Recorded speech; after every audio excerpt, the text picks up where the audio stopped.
pirâmide alimentar. Bom, com o intuito de se orientar a população a ter uma alimentação mais saudável, vários países criam guias que a gente chama de guias alimentares, que eles são instrumentos para educação em saúde. Tá legal? É uma forma que a gente tem de educação nutricional da população. E cada país faz o seu guia, monta o seu guia.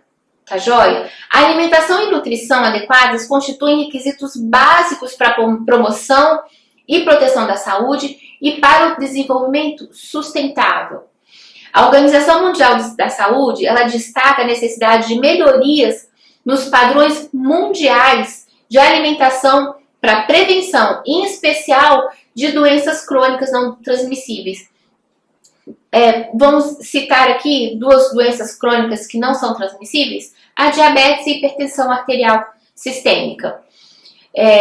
Então, são doenças que acometem várias populações, vários países, e existe, então, uma preocupação da Organização Mundial de Saúde em promover a saúde de uma forma preventiva para que esses tipos de doenças não venham a aumentar nos países.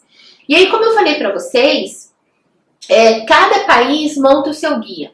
Então, tem alguns países que têm a pirâmide alimentar, tem outros que eles utilizam visualmente um prato, onde ali são distribuídos os vários tipos de alimento. E até um tempo atrás, a pirâmide alimentar, deixa eu ver se aqui funciona, aqui ó, a pirâmide alimentar do Brasil, até um tempo atrás, ela não tinha, vou apontar aqui que é mais fácil. A base dela estava aqui os carboidratos, mas abaixo dela não tinha a indicação de água de exercício físico. Então, a saúde, ela é conceituada como um processo de adequação não só da falta de doença, mas de um bem-estar psicológico e emocional também. Então, o exercício físico proporciona isso? Sim. O exercício físico proporciona uma saúde mais adequada? Sem dúvida nenhuma. E a ingestão de água, ela é fundamental, como a gente já viu, para o nosso processo de metabolismos dentro do nosso corpo, de regulação, enfim. Então, na nossa pirâmide alimentar, a gente tem aqui como base os exercícios físicos, a ingestão de água, tem aqui porções de carboidrato, tá certo? As verduras e frutas estão aqui também presentes, cada uma com sua porção, tá bom?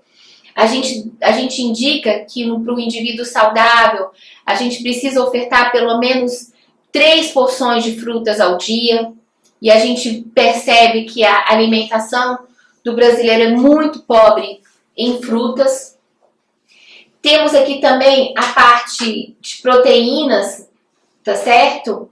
E aqui no topo da pirâmide, ou seja, quais são aqueles alimentos que a gente precisa consumir em uma quantidade muito menor?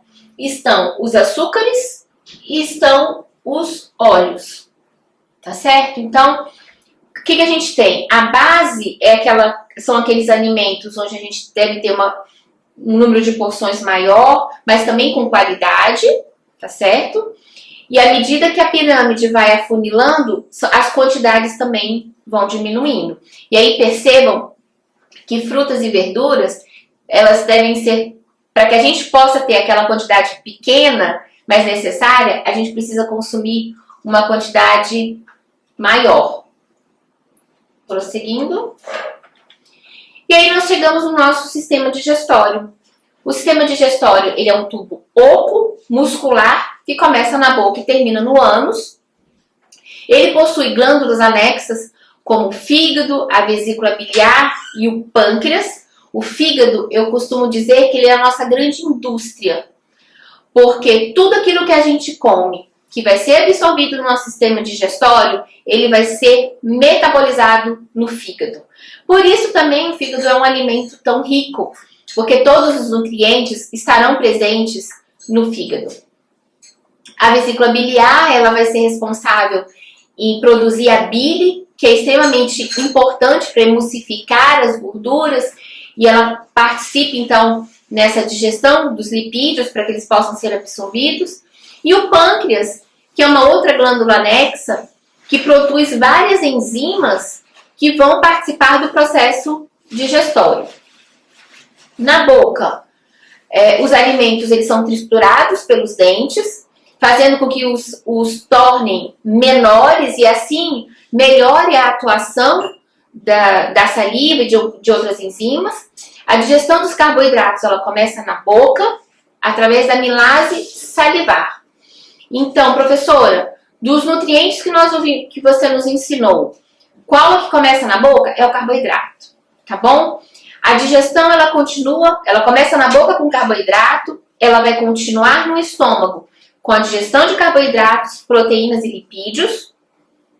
No estômago vai haver a formação do quimo. E o quimo, o que é o quimo? É um alimento que já foi mastigado, já foi triturado, já foi deglutido. Ele chega ali no estômago, quando ele sofre a ação do ácido clorídrico, de enzimas, ali ele vai formar uma substância, e essa substância é chamada de quimo. A maior parte do nosso processo digestivo, ele é concluído no duodeno e no jejum superior, onde ocorrem a digestão e a absorção dos nutrientes. Então, turma, é o seguinte, quando eu falo em digestão, eu estou falando que eu estou pegando aquele nutriente que estava no meu alimento, estou quebrando ele, estou hidrolisando ele em porções menores, a ponto deles estarem num tamanho para serem absorvidos pelas nossas células. A absorção de nutrientes ocorre na borda em escova das células intestinais, onde encontram-se as vilosidades. E as vilosidades, elas permitem que a área de absorção seja aumentada. Então, olha só. Aqui eu tenho um exemplo de uma célula intestinal, tá certo? Tá vendo? Opa! Tá vendo essas vilosidades, esses dentinhos aqui? É como se fosse uma mão. Imagine que cada dedo aqui da minha mão fosse uma vilosidade. O fato de eu ter nessa célula vilosidades, eu permito com que a área de absorção da célula seja maior. Por isso que tem essas vilosidades. Se eu tenho uma perda dessa vilosidade na célula, eu vou ter uma diminuição dessa absorção. E você pode perguntar, professora, mas como que eu vou perder essa vilosidade? Por exemplo, através de uma diarreia crônica. À medida que a diarreia acontece, essas vilosidades vão diminuindo a ponto de a gente perdê-las. E se eu perco essa área de vilosidade, eu diminuo a minha área absortiva. Ok? Bom, falamos então da digestão. E agora eu vou citar para vocês as leis da alimentação. São 4 leis. Essas leis elas foram criadas por um argentino chamado Pedro Escudeiro. Essas leis elas são a lei da quantidade, lei da qualidade, lei da harmonia e lei da adequação. Pessoal, se todo indivíduo, se todo ser humano, se na sua alimentação fossem aplicadas essas leis, nós não teríamos obesidade, nós não teríamos desnutrição, nós não teríamos deficiências de nutrientes, deficiências nutricionais. Talvez eu tenha pego muito pesado em relação à obesidade, porque a gente sabe que a obesidade tem outras causas, que não necessariamente venham da alimentação. Mas eu acredito que a saúde nutricional da nossa população seria muito melhor se a gente tivesse todo esse equilíbrio, ok? Opa, eu não mudei aqui para vocês, desculpa. Então, voltando. As leis da alimentação quais são? Lei da quantidade, da qualidade, da harmonia e da adequação. O que a lei da quantidade fala? Ela fala que a quantidade de alimentos que nós devemos consumir devem suprir as necessidades do indivíduo. É isso, simples assim. O quanto que nós devemos nos alimentar é o quanto nós precisamos para manter o nosso funcionamento do nosso corpo. Ele corresponde à quantidade de calorias e de nutrientes que nós consumimos, ok? Então, a gente está falando de quantidade, que deve estar associada à quantidade que o nosso corpo precisa. E aí é bem individual. Aquilo que eu preciso não é exatamente aquilo que você precisa, ou que uma criança, ou que um idoso precise. E a lei da qualidade, qual é? Como o próprio nome fala, qual é a composição, qual é a qualidade daquele alimento. Então, será que no alimento ultraprocessado eu vou ter uma qualidade de nutrientes boa? Será? Bom, refere-se então aos nutrientes necessários ao indivíduo.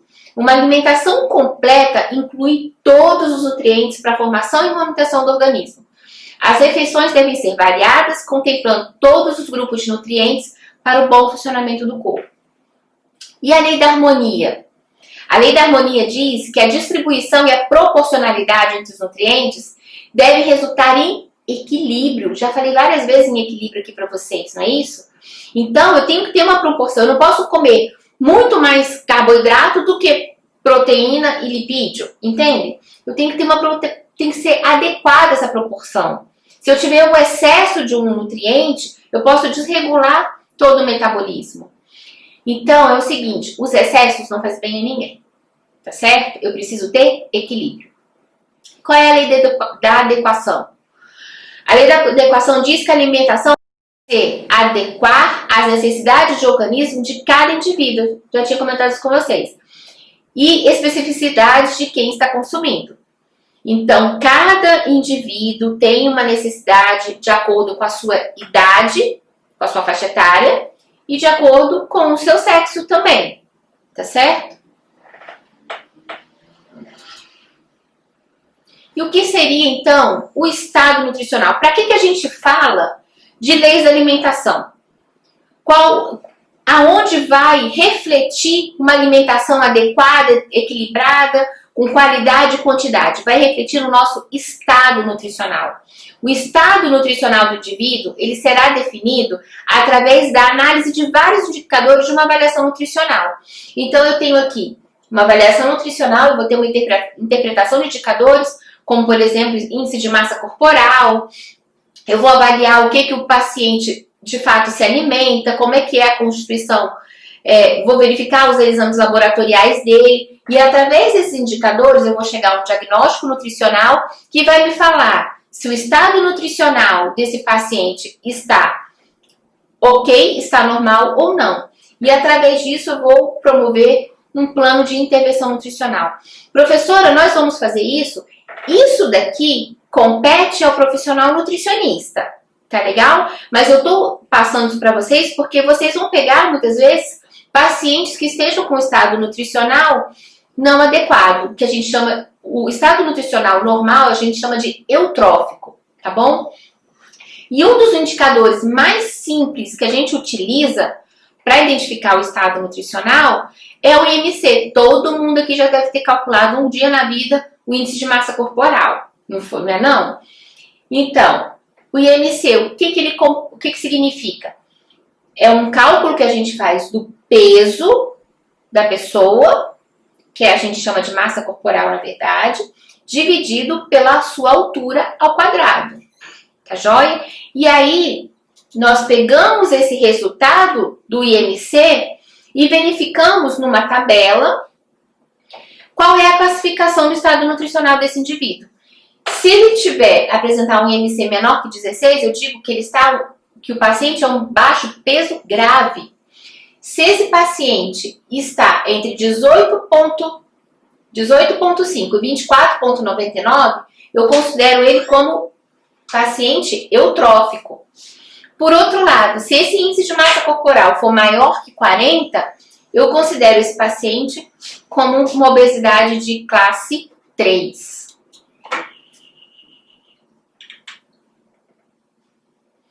E aí, como eu falei para vocês, em cada fase da nossa vida, nós temos uma necessidade. Por exemplo, na gestação, nós temos que ter alguns cuidados. Uma gestante, ela tem que evitar, por exemplo, verduras cruas e mais higienizadas, para que ela não venha a ter, por exemplo, uma toxoplasmose, tá certo? Para a gestante, há necessidade da suplementação de ácido fólico. Lembra que a gente falou lá na parte de vitaminas, que o ácido fólico vai participar do processo do sistema, de formação do sistema nervoso? Então, se ele vai participar, a gestante que está gerando um outro ser, ela precisa de uma suplementação de ácido fólico, pelo menos pelos 3 primeiros meses. Atenção também para a vitamina D e cálcio dessa gestante. A gente precisa observar se a quantidade de iodo que está presente na alimentação da gestante está adequada, porque a disfunção da tireoide pode interferir na gestação. A presença de fibras para evitar constipação. Então, o fato da gestante estar... o útero dela aumenta muito por conta do desenvolvimento da criança. E muitas vezes essa gestante ela passa a ter constipação, que é prisão de ventre. Então, a gente tem que observar se a quantidade de fibras presente na dieta dessa gestante está adequada. Se essa paciente, se essa gestante, ela apresentar hiperemese, o que é hiperemese? Vomita muito. Já viram gestantes que tem muito enjoo e nada para no estômago? O que a gente vai fazer? A gente tem que orientar para que a alimentação dela tenha alimentos mais secos. Porque quanto mais líquido tiver junto com aquele alimento, ela pode vomitar, tá bom? Isso é em caso de hiperemese. Por outro lado, a gente tem que tomar cuidado com a hidratação, para ela também não vir desidratar. Paciente que tem hiperemese, às vezes é necessário até internar. E também é interessante fazer uma suplementação com ômega 3, rico em DHA, porque o DHA vai também participar na formação neural do bebê.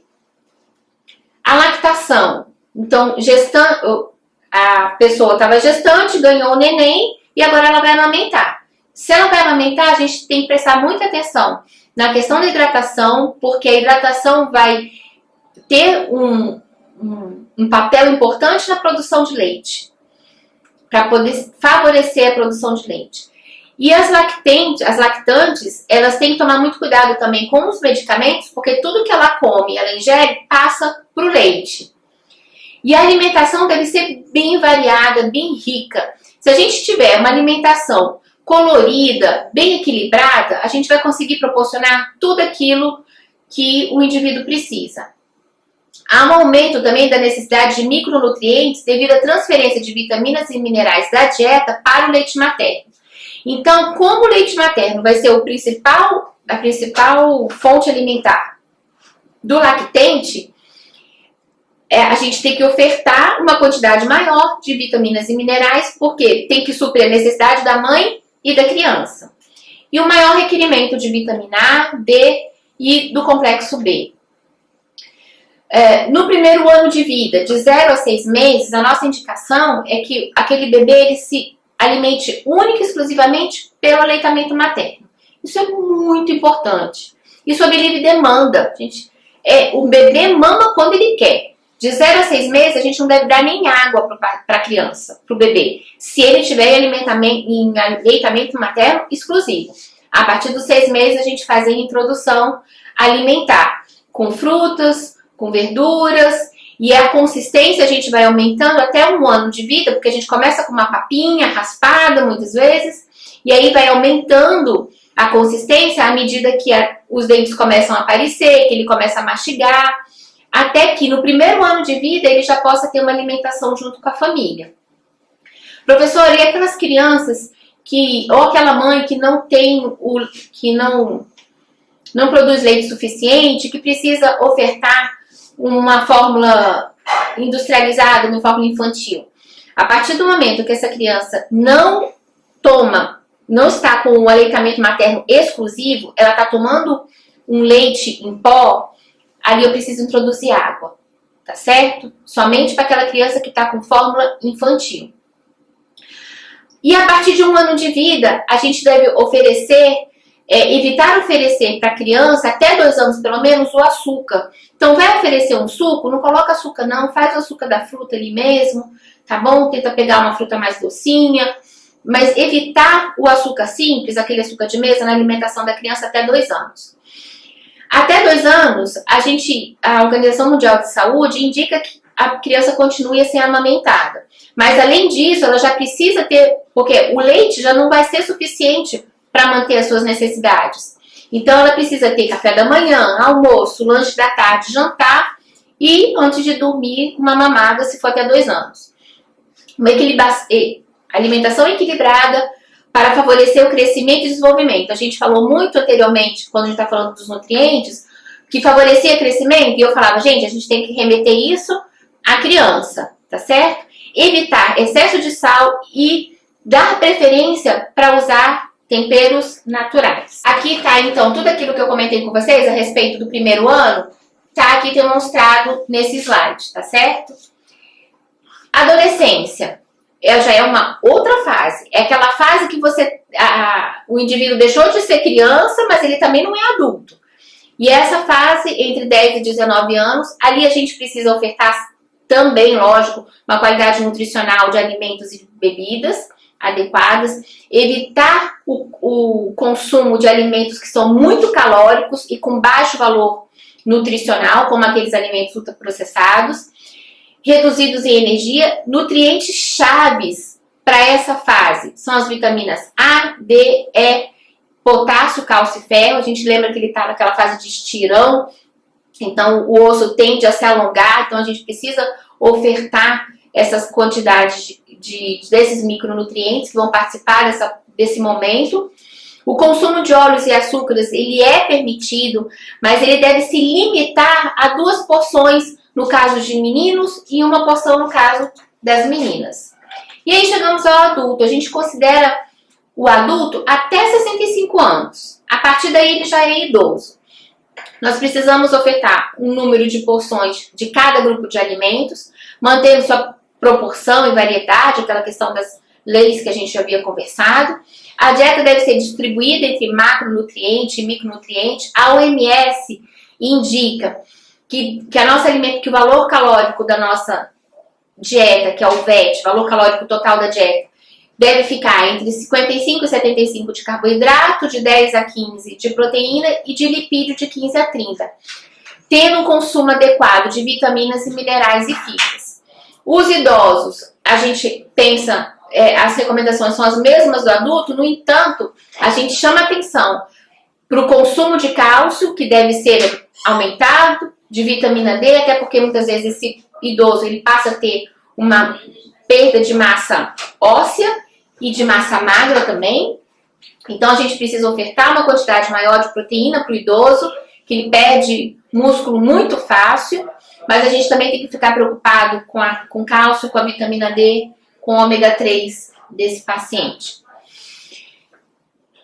Esse aqui é um dos pontos mais importantes para vocês, que é a nutrição interal. E quando que a gente utiliza a nutrição interal? Ele é utilizado na impossibilidade da alimentação via oral. Por exemplo, o paciente que sofreu um acidente de carro está em coma, ele não vai ter condição de se alimentar pela boca. Um paciente que teve um AVC, que teve um infarto e pode estar em coma, ou ele teve algum tipo de doença onde foi retirada uma parte do sistema gastrointestinal dele. Então, a alimentação vai ter que ser, não vai poder utilizar a via oral, então a gente vai ter que oferecer através de uma sonda, tá certo? E quais são as vias de administração? Seriam a sonda nasointeral, que é um tubo que vai do nariz até o estômago ou até o intestino, chamado de sonda nasointeral ou sonda nasogástrica, mas também pode ser feita através de ostomias, que são pequenos procedimentos cirúrgicos feitos diretamente no estômago ou diretamente no intestino, onde a sonda vai ser colocada ali. Socialmente falando, ela é utilizada, ela é boa, porque se o paciente coloca uma camisa, ninguém vê que ele está com essa sonda. No entanto, já a sonda nasointeral e nasogástrica, ela é visível, todo mundo vê que o paciente está com aquela sonda, mas ela não tem indicação de ser utilizada por muito tempo, tá certo? Então, assim, se a gente sabe que esse paciente vai ficar mais de 6 meses com uma sonda, a gente já indica a ostomia, tá bom? Na verdade, mais de 3 meses já tem indicação de ostomia. E quais são as formas de administração, então, dessa dieta? Ela pode ser via gravitacional, onde você coloca a dieta num frasco, um equipo, e ali vai gotejar. Pode ser através de uma bomba de infusão contínua, muito utilizada nos hospitais, e através de seringa. A dieta, ela está pronta ali. Essa dieta ela pode ser artesanal, onde se liquidifica todos os alimentos. Ela não é, nutricionalmente, ela não é tão qualificada, porque tem muita deficiência se a gente simplesmente coloca e bate aqueles alimentos, porque ela vai precisar ser peneirada, liquidificada e peneirada, então o valor nutricional fica muito pequeno. Mas existem já produtos, dietas que fornecem todos os nutrientes necessários, com a caloria necessária, que já estão prontos para uso. Então, no caso do gravitacional, você já coloca num frasco e ele vai gotejar de acordo com a gravidade. A bomba de infusão, essa que eu falei para vocês, que é uma máquina que vai puxar e ela vai ser conectada, o equipo vai ser conectado à sonda e ali vai ser administrado por ml hora. E a seringa, que é uma seringa normal, muitas vezes com um volume maior, onde você puxa aquele alimento que tem que ser líquido, tá? A dieta integral, ela é líquida, viu, turma? E vai ser administrado diretamente na sonda. Falando agora rapidamente sobre interação droga-nutriente, todo alimento, todo alimento não, mas existe uma possibilidade de um nutriente interferir na absorção de um medicamento e vice-versa. Um medicamento interferir na absorção de um nutriente. Isso é fato. Então, por exemplo, a gente não indica que o paciente tome um antibiótico tomando leite, por exemplo, porque ele pode ter uma interferência no sítio de absorção tanto do medicamento quanto do nutriente.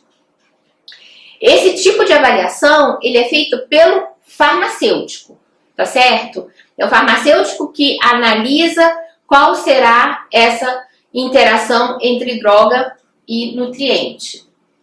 Em relação à vigilância nutricional, o que eu posso falar para vocês? Ela contempla as atividades contínuas e rotineiras de observação, coleta, análise de dados e informações que podem descrever as condições alimentares e nutricionais de uma população. Qual é o objetivo da vigilância nutricional? É fornecer subsídios para as decisões políticas, para auxiliar no planejamento, no monitoramento, gerenciamento de programas alimentares, com a melhoria dos padrões de consumo alimentar e do estado nutricional da população. Então, quando a gente pensa em vigilância nutricional, a gente está pensando em população.